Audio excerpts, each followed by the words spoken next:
বিরতির পর ফিরে আসছি সংবাদ ৭ দিনের অন্যান্য খবর নিয়ে।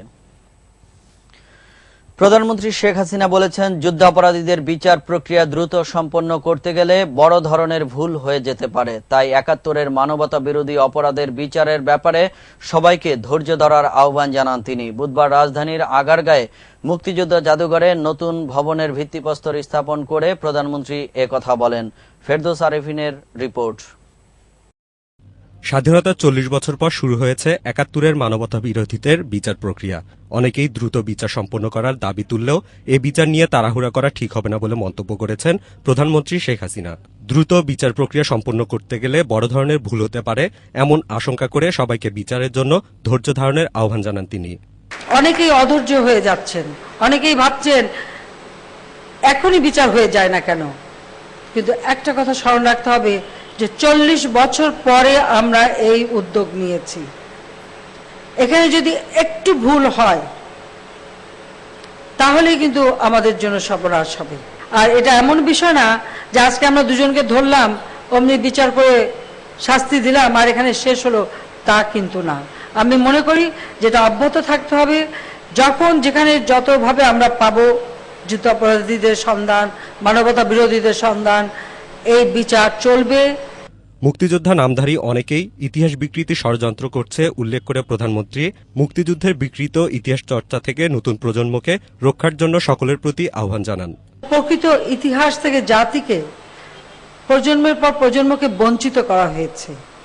প্রতিটি স্মৃতিচিহ্নগুলি একে একে মুছে দেওয়া হয়েছে, এমনকি বইগুলি থেকেও ইতিহাস মুছে ফেলে মন গড়া কাল্পনিক ইতিহাস তৈরি করে সেখানে সম্পৃক্ত করা হয়েছে, যা আমাদের কোমলমতি শিশুদের ভিতরে অবশ্যই তার প্রভাব পড়েছিল। যে কারণে আমরা যদি একটু লক্ষ্য করি দেখব একটা প্রজন্ম কিন্তু হারিয়ে গেছে, সঠিক ইতিহাস জানতে পারে নাই। শেখ হাসিনা বলেন, তার সরকারের আমলেই যুদ্ধাপরাধীদের বিচার হবে, তবে এ ব্যাপারে তিনি সকলের সহযোগিতা কামনা করেন। Ferdous Arefin, Islamic television, Dhaka. জাতীয় সংসদের নবম অধিবেশনে সংবিধানের পঞ্চদশ সংশোধনীর খসড়া প্রতিবেদন উত্থাপন করা হবে বলে জানিয়েছেন সংবিধান সংশোধনে গঠিত বিশেষ কমিটির কো-চেয়ারম্যান সুরঞ্জিত সেনগুপ্ত। রোববার জাতীয় সংসদের মিডিয়া সেন্টারে সাংবাদিকদের এসব কথা জানান তিনি। রিপোর্ট সালাউদ্দিন বাদলের। সংবিধান সংশোধনে গঠিত বিশেষ কমিটির ২৩তম বৈঠক শেষে কমিটির কো-চেয়ারম্যান সুরঞ্জিত সেনগুপ্ত জানান, বিশেষজ্ঞ সহ সকল শ্রেণী পেশার মানুষের সাথে মতবিনিময় শেষে সংবিধানের পঞ্চদশ সংশোধনীর খসড়া সুপারিশের প্রস্তুতির কাজ শুরু হয়েছে। আগামী সংসদের প্রথম অধিবেশনেই এ সংক্রান্ত প্রতিবেদন উত্থাপন করা হবে। এখন কমিটির দায়িত্ব হল আমরা একটি রিপোর্ট আগামী মহান সংসদে এই কমিটির পক্ষ থেকে আমরা পার্লামেন্টে প্লেস করব। আমরা চেষ্টা করব আগামী অধিবেশনের প্রথম সুযোগেই রিপোর্টটি যাতে প্লেস করা যায়, এবং এই কমিটি রিপোর্ট প্লেস করার পরে পরবর্তী কার্যক্রম আমরা নয়, মাননীয় স্পিকার নির্ধারণ করবেন সেটি কি হবে। সংবিধান সংশোধনে মতামত জানাতে প্রধান বিরোধী দল বিএনপির অংশগ্রহণের ব্যাপারে এখনও আশাবাদী মন্তব্য করে সুরঞ্জিত বলেন, তাদের জন্য দরজা এখনও খোলা আছে। সকলেই জানানোর জন্য তো রিপোর্ট পার্লামেন্টেই প্লেস করা হবে, এটা তো পাবলিক পেপার হবে, এটা তো কোনো গোপনীয় দলিল হবে না।